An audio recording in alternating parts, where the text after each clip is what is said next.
we've decided to dive into the world of Brazil. Yes, Now, we all know that the Brazilians excel in the sport of rodeo, they do. especially They bull do. riding. It nearly comes natural to them, doesn't it? Yeah, that's right. And it's not only that, Brazil's known for its agriculture Mm. industry. Like it's massive. And one of their biggest trades or exports is your soybeans, which is crazy. Yeah, they love the legumes over Yeah. Them soybeans are actually like they produce more soybeans than the States. Anywhere in the world, there. they're the It's the largest. biggest in the Yeah. world. Yeah. And the way that they sort of done it in Brazil, like they modified that soybean, right? So the way that they modified it was they were taking the seeds from like your bigger and your better soybeans at the start, and they were using them obviously to try and grow bigger and better soybeans. And from there, that's when they end up taking it to the lab.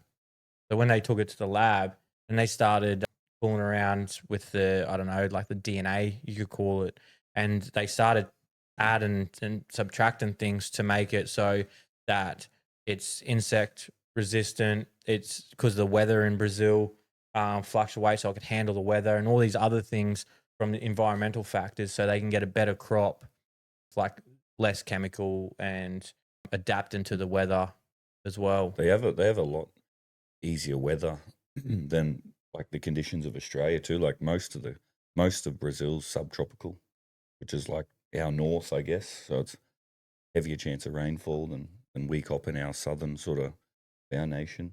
Well, they can run crop all year round too. Mm. In Australia here, we predominantly get a winter crop and a summer crop. That could be two different Yeah, types of plants. completely different. As where over there, they can run soybean all year round, which is a massive, massive help for the soybean industry. But once you start diving down deeper into it, obviously the Amazon that runs through there, they were starting to clear parts of the Amazon or the forestry around Mm. the Amazon. But that's not just for soybeans. So that's for cattle grazers as Yeah. well, because they're massive on their beef. But yeah, their environmental stuff. There's a big battle in Brazil with your environmentals, like you said, with the Amazon and that, with clearing. Because it's the largest rainforest in the world. Oh yeah, it's meant And to like- produce the most oxygen or something Yeah. to the world. The Amazon's 60% of Brazil. So for them to still be leaders in soy, coffee, sugar, citrus, they've only got 40% chunk to use basically. Yeah, That's pretty right. incredible. But that's why they're always having blues with the What do you call them, the greenies? Or with the environmental things Yeah. because of that. I'm not sure how much the Amazon takes up of Brazil, yeah, or how much. 60%. 6%, Yeah, yeah. and they're just sort of clearing. Yeah, I to think they're just like bringing more tiptoeing crops in. Well, at the start there, they got told they can't clear any more land to produce any more soybean, but then they'll clear the land for cattle grazing or other crops. It just wasn't soy. So if they had a crop up the back, they would change that. They would put that then soy and then move the next crop down where they've cleared and put that, coffee beans or something else or cattle grazing country. They get real into their carbon impact too, because I think it's a bit of a trade-off where if you snip a bit of forestry out, you got to put something back in. And they've compared like orange trees, because they've got the biggest citrus in the world as well, and they've compared the carbon offlay from an orange tree to a rainforest. And But yeah, and that's what they say. Like the farmers and that are really smart on the environmental impact. So well, So- that's one thing too, is they're 80% no-till. So they don't do a lot of ploughing like we do here, which is obviously leads to erosion. We're all getting blown away by the wind sort of thing. yeah, and another thing that they're one of the leading producers for is coffee. So a lot of people need their coffee of a morning, and We certainly do. yeah, the coffee comes out of Brazil. So it's one of their major exports is their agricultural and their beef as well. And they've got some massive, like, wealthy. Brazil, I guess, is either wealthy or poverty. Mm. So like one part of Brazil is like real wealthy. So you've got like there's a couple of owners of the big places, and they're your main international exporters. A lot of your little, just say hobby farmers or your little farms and that, they mostly provide for the local markets and so forth. And that's with beef, like we just touched on, Yeah, all of soy, coffee, they sugar cane. They're pretty big on the sugar cane there as well. Well, Mitchum, you even touched on the citrus. They're massive for orange juice. Mm. How many Yeah, people have got orange juice cartons in their fridge, you know? You know that 7 out of 10 cups of orange juice in the world from Brazil. Crazy. Yeah, right. You go to Gander, mate. We got some citrus. We got nothing there. Shout out to my boy Matty. He's a Yeah. citrus farmer. He's hooking you up. But they've got 170 million citrus trees. I think Wow. it's that big, the citrus farm area. It's called the citrus belt. Yeah, and it's one thing like their government does or done for them, which our government hasn't done for us, is that they built infrastructure around farmers. To So support. they diverted waterways and that, so that they've got water where they need it. They built roads to get roads for your trucks and that. They've built railway lines. Like everything revolved around your agricultural communities pretty well. Yeah, well, I guess if you compare the pair to here, there's only sort of little regions that have that development in Australia where they've sort of done it over the whole country, haven't they? Mm. And I always thought that Brazil was sort of a poorer country, but yeah, learning more about it, it's not really like it's only some parts of Brazil that are poorer, and the reason behind that is because in Brazil you got them larger scale farmers and that, and they can provide the education that you need, or that you need to be able to be successful in Brazil. Whereas if you don't have that education or that sort of someone you know get you into a good paying job or to get you in the pathway to go on, well, you won't get that opportunity there. It runs back to even around here then. Runs back to the not what you know to, you know. I think it's much the same. Like with Australia's probably a little bit ahead, but like we're on the right path to being like that. Like you're either going to have wealth or you're going to have poverty. There's going to be no in between. Well, Australia's definitely on the way there because our taxes and that are way. I think our taxes are 5 times higher than Brazil's. Yeah, I think we got the highest tax of any country in the Yeah. world, to be honest. We're taxed on everything. Yeah, especially all the fun stuff. You're smoking and you're drinking. Yeah. It's 8 times more dearer to buy a packet of darts. Every breath we take, we get taxed on. Prezi shaking his head. He don't want to even get involved. I don't want to talk about it. But Brazil, how rank are some of the bull riders that have come out of that country? Oh, Oh, yeah. mate, and it's arguably, like the best bull rider to come out of Brazil's got to be Adriano Moraes. He's 3-time world champion. Obviously, Savannah Alves is a 3-time world champion, but he was, I guess, you obviously got to put the respect on his name, but he was known for a guy, like he wasn't no JB Mooney, Jose Vitor Lamy. Like when Savannah won a couple of world titles, like the amount of re-rides that he turned down or he didn't take, and you know, potentially they could have won him. It's a debate there that people have that could have won him the world title because it goes on went on pretty well on average, right, on the amount of bulls that you rode. Whereas you look at, I think that Jose Vitor Lamy will be the best bull rider to ever come out of Brazil. It's just a matter of time if he can get that next world title as well. Or he's obviously the most money-winning bull rider to good bull riders come out. I think there's a lot of young bull riders coming up. But bull riding's one of 2 of the largest sports in Brazil watched. They played on TV at least 3 times a week over there. Well, soccer, isn't it? Or football? Soccer, football, soccer. Well, Brazil has the second largest rodeo in the world. Over the days of the rodeo, there's burritos, whatever. I'm pretty sure it's the largest. They get over 1 million people within Over two weeks. Guedos, is that how you pronounce it? Yeah. How do you pronounce it? Well, yeah, Look, I read the name. And I thought, to respect to all of them, I'm not Not gonna try it. Yeah, I'm not going to try and read it out. But yeah, they have some massive events over there, like rodeos, huge. You mainly hear of all the big rodeos, like Barbados. That's how you pronounce it. It's hard to pronounce them Brazilian names. Like them ones, rather than you don't hear as much of the little rodeos and that. But yeah, it's huge over there. It's such a common sport and such a respected sport over there. Well, their grandstands can sit up at some of these rodeos. These bigger ones can sit up to like 35,000 people. That's crazy. Yeah, that's like nearly their national sport. Oh, Yeah. I think it's on the way to being their Yeah, national or sport. second I to- could nearly bet that it'll be bigger than soccer eventually. Yeah. Or arguably, depending on who you're talking to, like it's already up there with Mm. soccer. So, like they'll say it's either soccer or Brighton is their iconic sport. Yeah. Well, you look at the likes of Jose Vitor Lemming. He plays soccer flat out if he's not riding bulls, sort of thing. So a lot of them fellas that are riding bulls probably do play soccer flat out as well, Oh, and yeah. vice versa. Yeah, it's like I guess if you compare it to Australia, like I would say our two biggest sports would have to be NRL and AFL. Mm. I don't really know anything that would be bigger than that. Cricket, well, Oh, maybe. yeah. Well, cricket's world stage too. So yeah. it probably jumps ahead because of that. Yeah, 'Cause but going to like stadium like events, like weekly events, and that, in my opinion, I would say NRL, AFL. I reckon it'd go, AFL, cricket, NRL.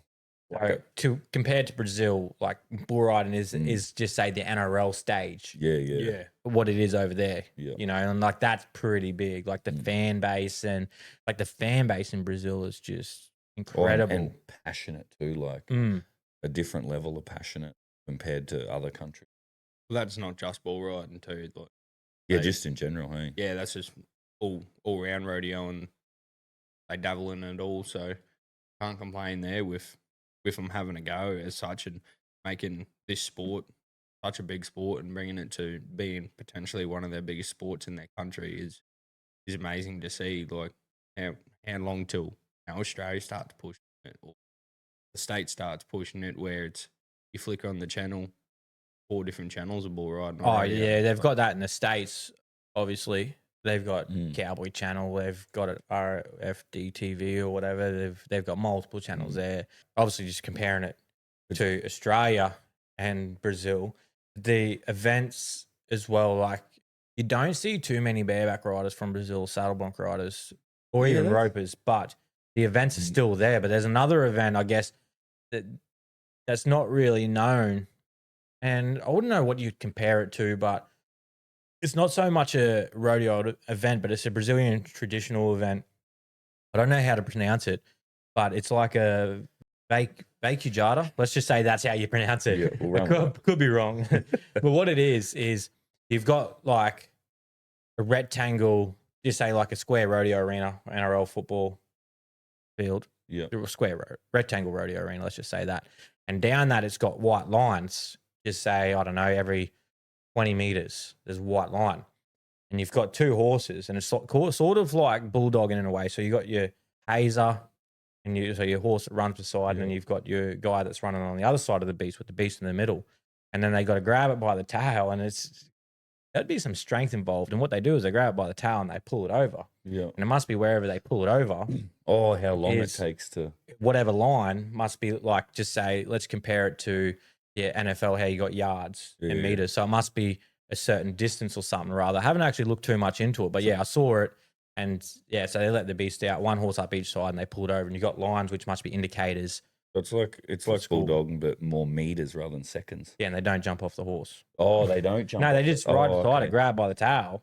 Like Yeah. to say you're catching a clean skin bull out in the paddock on your Yeah, horse, instead of yeah, stepping yeah. off your horse, you just grab by the tail and pull it over.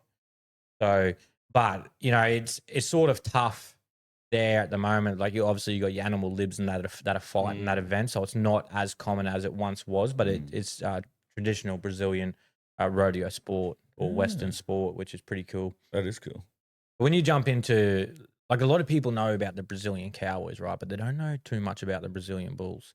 There's a few cool little facts here, actually, and some crazy money getting thrown around. But one of the best bulls of Brazil of all time is a bull called Boi Bandido. Now, we've all would have seen this video of this bull, but you probably don't know the name of this bull. But it's a tan bull with a white face, up horns, and it was absolutely ranked. And just jumps a million miles in the air. It's Brazilian's version of Australia's chainsaw, but Yeah. I'd reckon that this bull's ranked. Like if you see this bull, seen this bull, a video of this bull, you'd say it's probably one of the rankest bulls in the world. And it doesn't have rhythm. Like every trip is different. It doesn't Yeah. have that trip every time that it, you know what I mean, comes And- out to the left or whatever. It just gets really high in the air, kicks out over its head, just jumps sideways. Seen videos of it land on its side, like just doing somersault and all this. But he was a big bull, 1,200 kilos. He was massive. He only ever got rode once in 2001 by Cowboy Carlos de Jesus Ventura. I think that's how you pronounce the last name. And the bull ended up dying in 2009 from skin cancer. Yeah, the bull was incredible. What was old mate on it? Do you know the score? Oh, Was it no, mid 90s or something? Not sure, but it would have had to have been up there, unless Up it was there. coming to the end of the bull's career. But if the bull died in 2009 and he got rode in 2001, you know, it's probably in its heyday, I'd reckon, or its prime, Oh yeah. going by that distance. But that's, yeah, like everyone's seen a video of that bull. Like it's been sent around. It circles every Oh. few months. Yeah, Someone will share it or you'll see it come up. incredible. But just recently, actually, this previous year, towards, I think it was about mid of last year, 2025, a bull, Mickey Mouse. Oh yeah. Now this bull it went through a sale, and it ended up being the most expensive bull ever to be sold or purchased in Brazil. And it was purchased by these two music singers. Little old lady or something. No. Wasn't it? No, so it was Hendrik and Giuliano is what it was. Yeah. And so Are they country music singers? Yeah. Or So one thing with rodeo in Brazil is they're massive. Like what comes with their rodeos is like music festivals, right?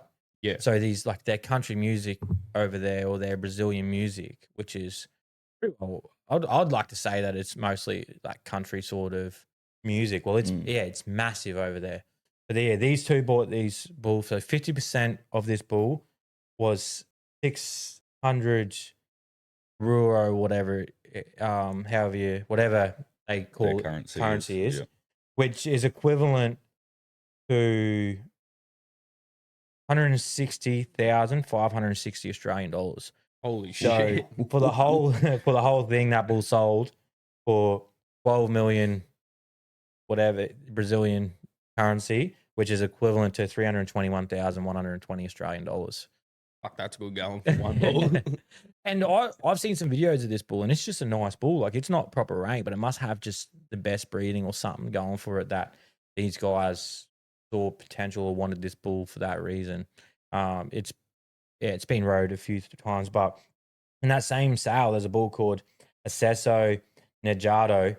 It was the second most expensive bull ever sold, and it was sold to Perico Mirando for 1.087.5 million. So $181,087,500, which is equivalent to $291,123.75 Australian. Oh. Oh, yeah, they're getting some good money for their bulls there. Oh, yeah, and It'd nearly be worth live exporting over there just for sale.